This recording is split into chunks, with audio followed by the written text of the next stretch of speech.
अस्सलामु अलैकुम वरहमतुल्लाहि वबरकातुहू। नाज़रीन इकराम, आप सबका मेरे चैनल अल-शिफा स्टोरीज में खुश आमदीद। बॉलीवुड के मारूफ विलन और आम जिंदगी में गरीब भारतीयों के मसीहा सोनू सूद कोरोना की अब तक सूरत हाल पर इंटरव्यू देते हुए रो पड़े। बरखा दत्त को दिए गए इंटरव्यू में सोनू सूद मदद के लिए आने वाली कॉल का जिक्र करते हुए रो पड़े और बेबसी का इजहार किया।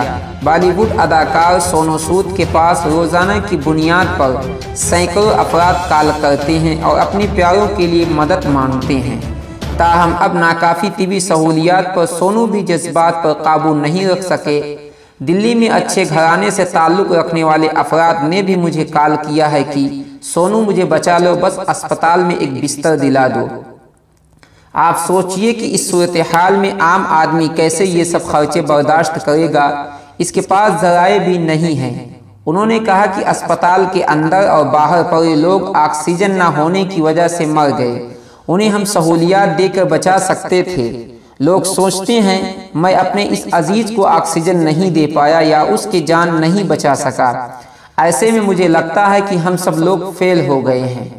हमने सीखा कि सबसे ज़्यादा ज़रूरी सेहत का शोबा है, लेकिन हमने उसको सीखने में बड़ी कीमत चुकाई है और लाखों लोग ज़िंदगी की बाजी हार गए हैं।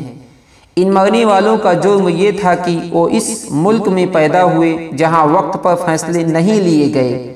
उनका कहना था कि मेरे पास आने वाली कॉल में 40% फ़ोन ऑक्सीजन के आते हैं। मैं रोज़ खुद बेबसी महसूस कर रहा हूँ। मुझे लोगों के नए नए मसाइल पता चलते हैं और मुझे महसूस होता है कि पता नहीं हम किस मुल्क में रह रहे हैं।